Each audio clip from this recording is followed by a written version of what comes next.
حضرت عمر رضی اللہ تعالیٰ عنہ جب ایمان لائے تو آپ نے ایک ایک کافر کے گھر کے دروازے پہ کھڑے ہو کے کہا کہ تم کمزوروں کو مارتے تھے، میں تمہیں بتانے آیا ہوں میں محمد عربی کا نوکر بن گیا۔ حضرت عمر فاروق رضی اللہ تعالیٰ عنہ اسلام میں ایمان لانے کے بعد ان کا دور خلافت کیسا رہا ہوگا، مولانا ثاقب رضا مصطفائی صاحب کا آج بیان سننے والے ہیں۔ وہ ہمیں بتائیں گے کہ حضرت عمر فاروق رضی اللہ تعالیٰ عنہ جب ایمان لے کر کے آئے اس کے بعد ان کا دور خلافت کیسا رہا۔ کافی ایموشنل بیان ہے، آپ لوگ بھی اس بیان کو شروع سے لاسٹ تک ضرور سنیں۔ السلام علیکم ورحمۃ اللہ وبرکاتہ، کیا حال چال ہے؟ امید کرتا ہوں خیریت سے ہوں گے۔ آپ سبھی لوگوں کا ایک اور نیو ویڈیو میں خوش آمدید۔ چینل پہ پہلی بار آئے تو پلیز چینل کو سبسکرائب کر کے بیل آئیکن پریس کر لیں تاکہ آنے والی ہر ویڈیو کا نوٹیفیکیشن آپ لوگ کے موبائل پہ پہنچتا رہے۔ چلتے ہیں ویڈیو کو شروع کرتے ہیں، گفتگو برقرار رہے گی۔ حضرت عمر رضی اللہ تعالیٰ عنہ جب ایمان لائے تو آپ نے ایک ایک کافر کے گھر کے دروازے پہ کھڑے ہو کے کہا کہ تم کمزوروں کو مارتے تھے، میں تمہیں بتانے آیا ہوں میں محمد عربی کا نوکر بن گیا۔ بلکہ آپ نے اعلان کیا جس نے اپنی بیوی کو بیوہ اور بچوں کو یتیم کروانا ہو اور اپنے ماں باپ کی کمر کو جھکانا ہو وہ عمر کے مقابلے میں آئے۔ اللہ اکبر۔ زنیرہ نامی ایک خاتون تھی، بہت کمزور، راوی کہتا ہے کہ اس کی ہڈیوں میں گودا نہیں تھا، عشق رسول تھا، اور اس کا ظالم آقا اس کو مارتا ہے، اور جب مار مار کے تھک جاتا ہے ادھر سے عمر آ رہے ہیں، یہ اسلام لانے کے پہلے کی کہانی ہے، ادھر سے عمر آ رہے ہیں تو اس نے کہا عمر تم جوان آدمی ہو تو یہ چھوڑتی نہیں ہے اپنے نبی کا نام، ذرا تم آؤ۔ عمر کوڑا پکڑ لیتے ہیں، اسے مارتے مارتے تھک جاتے ہیں تو پانی پینے لگتے ہیں، تو کہتے ہیں مجھے تیرے پہ ترس نہیں آیا لیکن میں ذرا پانی پینے لگا ہوں، اور پھر گلے کے اندر ڈال کر کے کوڑا اور اس کی رسی کو پل دیتے ہیں اور اس کی آنکھیں باہر نکل آتی ہیں اور کہتے ہیں بلا اپنے نبی کو جو تیری آنکھوں کی بینائی واپس کرے۔ اللہ اکبر۔ تو اس نے آسمان کی طرف منہ کر کے کہا مالک میں کبھی بھی آنکھوں کی بینائی نہ مانگتی لیکن اب تیرے نبی کی عزت کا سوال ہے۔ آنکھوں کی بینائی واپس ہو جاتی ہے۔ زنیرہ کو بڑا مارا، آج عمر گلیوں میں آنکھوں میں آنسو ہیں اور عجیب دلے بے تاب ہے اور کہتے ہیں آؤ بھئی میں حضور کا غلام بن گیا ہوں، تمہیں بتانے آیا ہوں۔ زنیرہ نے موڑ کاٹا تو آگے عمر یہ آواز دے رہے تھے۔ زنیرہ ایک کونے پہ کھڑے ہو کے رو کے کہتی ہے عمر تم تو بڑے اس دن جوش و غضب میں تھے اور تم مارتے ہوئے تھکتے نہیں تھے۔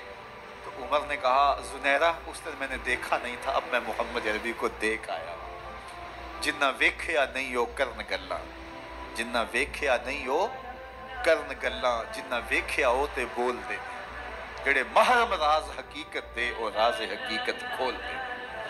تو حضرت عمر رضی اللہ تعالیٰ عنہ ایمان لائے۔ حضرت عبداللہ ابن مسعود رضی اللہ تعالیٰ عنہ فرماتے ہیں کہ حضرت عمر کا ایمان لانا مسلمانوں کے لیے عزت کا سبب تھا، ان کا ہجرت کرنا مسلمانوں کی نصرت تھی اور ان کی خلافت مسلمانوں کے لیے رحمت تھی۔ حضرت عمر رضی اللہ تعالیٰ عنہ وہ ہیں کہ میرے حضور نے فرمایا لوگوں جب نیک لوگوں کا ذکر کرو تو میرے عمر کا تذکرہ ضرور کیا کرو۔ میرا عمر وہ ہے کہ جب وہ ایک سمت سے آ رہا ہو، ایک گلی اور بازار سے آ رہا ہو تو شیطان بھی آ رہا ہو عمر کو دیکھ کے راستہ تبدیل کر۔ یہ تھی حضرت عمر رضی اللہ تعالیٰ عنہ کی طبیعت کے اندر جو جاہ و جلال تھا، طبیعت کے اندر جو سختی تھی، وہ اسلام کے اندر آ کر بھی قائم ہے، اور آپ نے وہی سختی وہی جاہ و جلال جو پہلے مسلمانوں کے خلاف تھا اب کفار کے خلاف، منافقین کے خلاف حضرت عمر کی طبیعت کے اندر وہ جوش و خروش بدستور موجود ہے۔ لیکن جس دن آپ خلیفہ بنے تو اس دن آپ نے ممبر پہ چڑھ کے جو خطبہ دیا اس میں کہا لوگوں میں سخت اس لیے تھا کہ رسول اللہ نرم تھے، پھر میں سخت اس لیے تھا کہ حضرت ابوبکر صدیق نرم تھے، اب میں تخت خلافت پہ بیٹھا ہوں، اب میری سختی جو ہے وہ نرمی میں تبدیل ہے، صرف فاسقوں فاجروں اور باغیوں کے لیے میں سخت ہوں، باقی تمہارے لیے نرم ہوں۔ سب سے کم جو تنخواہ بیت المال سے اگر کسی وجود نے لی ہے تو وہ حضرت عمر رضی اللہ تعالیٰ نے صرف 2 جوڑے لیتے تھے سال میں، اور راوی کہتا ہے کہ میں نے دیکھا ہے کہ اس میں بھی 17 پیوند لگے ہوتے تھے۔ حضرت عمر رضی اللہ تعالیٰ عنہ کا طرز زندگی، آپ کا انداز معاشرت اور آپ کا انداز خلافت، ہر لمحہ آپ کی زندگی کا اٹھا کے دیکھیے کتنی مرتبہ قرآن حضرت عمر کی رائے کے مطابق نازل ہوا۔ اللہ تعالیٰ جل شانہ نے ان کو صاحب الہام بنایا تھا۔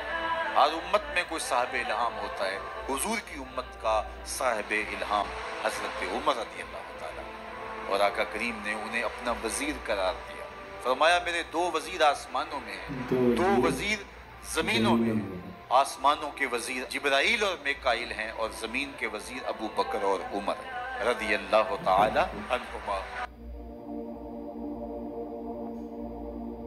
ایک دن حضرت عمر بیٹھ کے رو رہے تھے، تو کسی نے کہا حضرت رو کیوں رہے ہیں؟ فرمایا کہ میں اس لیے رو رہا ہوں کہ فلاں پل سے بکریاں گزری ہیں، تو پل کے اندر شکستگی تھی، ٹوٹا ہوا تھا پل درمیان میں، اس میں ایک بکری کی ٹانگ ٹوٹ گئی ہے، تو میں ڈرتا ہوں کہ میرا رب یہ نہ پوچھے کہ عمر تو نے پل صحیح تعمیر نہیں کروائے تھے کہ ایک بکری کی ٹانگ کیوں ٹوٹی ہے۔ یہ ہیں حضرت عمر رضی اللہ تعالی عنہ۔ اللہ اکبر۔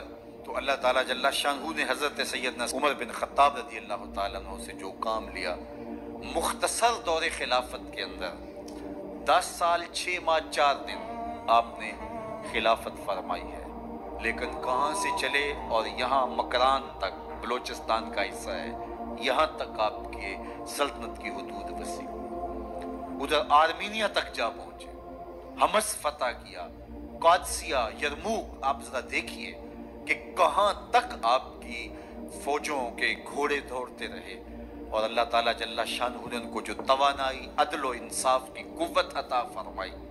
اللہ اکبر۔ جب زمین پہ عدل کیا ہو تو زمین بھی حکم مانتی ہے، اور حضرت عمر وہ تھے جن کا حکم ہوائیں بھی مانتی تھی، زمین بھی مانتی تھی، جن کا حکم جو ہے وہ آگ بھی تسلیم کرتی تھی، اور دریا بھی ان کا حکم مانا کرتے تھے۔ مصر کے اندر یہ رسم بد جاری تھی کہ سال کے بعد ایک دوشیزہ کو زیورات پہنا کے اچھے لباس میں ملبوس کر کے دریا کی بھیڑ چڑھایا جاتا، اس کی قربانی دی جاتی، اس کا خون بہتا تو دریا چلتا۔ جب مسلمانوں نے مصر فتح کیا تو گورنر نے لکھا کہ اسلام تو اس طرح کی رسوم کی اجازت نہیں دیتا، لیکن خشک سالی ہے، لوگوں کی فصلیں ویران پڑی ہے، تو حضرت کیا کیا جائے؟ تو حضرت عمر رضی اللہ تعالیٰ عنہ کاغذ کے ٹکڑے پہ لکھتے ہیں بسم اللہ الرحمن الرحیم، مصر کے نیل کی جانب عمر کا خط لکھتے ہیں، اے نیل اگر تو اللہ کے حکم سے چلا کرتا ہے تو چل، ورنہ ہمیں تیرے چلنے کی کوئی حاجت نہیں ہے۔ اور قاصد کو کہا یہ خط لے جاؤ اور جا کے دریائے نیل میں پھینک دو۔ قاصد جا کے خط دریائے نیل میں پھینک دیتا ہے، پانی آتا ہے، ایسا دریائے نیل چلا، 14 صدیاں ہوئی ہیں آج تک کبھی بند ہی نہیں ہوا۔ دریا حکم مانتے، آگ نکلتی ہے۔ لوگ حضرت عمر رضی اللہ تعالی عنہ کے پاس آئے، حضرت لاوا پھوٹا ہے، آگ نکل رہی ہے اور مدینے کی طرف بڑھ رہی ہے، اب کیا کیا جائے؟ فائر بریگیڈ تو زمانے میں تھی نہیں۔ عمر نے اپنی قمیض اتاری، جس قمیض پہ 17 پیوند لگے ہوئے تھے چمڑے کے، کہا یہ قمیض لے جاؤ، جدھر آگ بڑھ رہی ہے آگے ڈھالنا، آگ پیچھے بھاگ جائے۔ زلزلہ آتا ہے تو زمین پہ درہ مارتے ہیں، زمین رک جا، کیا عمر نے تیری چھاتی پہ عدل نہیں کیا؟ تو یہ عمر ہیں رضی اللہ تعالیٰ عنہ کہ جن کے انصاف کی وجہ سے، جن کے عدل کی وجہ سے اللہ تعالیٰ کی رحمات، اس کی برکات کا نزول ہوتا تھا، اور اللہ تعالیٰ نے مسلمانوں کو وہ آبرو مند حکومت دی۔ کائنات کی تاریخ کے اندر ایسی حکومت آپ نے نہیں دیکھی ہوگی جو حضرت عمر نے حکومت کی ہے۔ اللہ اکبر۔ فرمایا فرات کے کنارے پہ ایک کتا بھی پیاسا مر گیا تو اس کا حساب بھی عمر سے ہوگا۔ باہر سے سفیر آتا ہے اور آ کے پوچھتا ہے کہ میں امیر المومنین کے، مسلمانوں کے حکمران کے محل میں جانا ہے، تو وہ مسکرا کے کہتے ہیں ہمارے امیر کا تو کوئی محل نہیں ہے۔ کہا کہاں ہے تمہارا امیر؟ کہا مسجد نبوی میں ہوگا یا بیت المال کی اونٹوں کی دیکھ بھال میں لگا ہوگا۔ وہ جب گئے تو مسجد میں نہیں ہے، اللہ اکبر، وہاں گئے تو وہاں بھی نہیں ہے۔ پھر کیا دیکھتے ہیں کہ عمر رضی اللہ تعالی عنہ جنت البقیع کے پاس ایک درخت کے نیچے اینٹ کا سرانہ رکھ کے سوئے ہوئے، تو اس نے کہا عمر تو نے عدل کیا ہے، تجھے کچی اینٹ پہ بھی نیند آ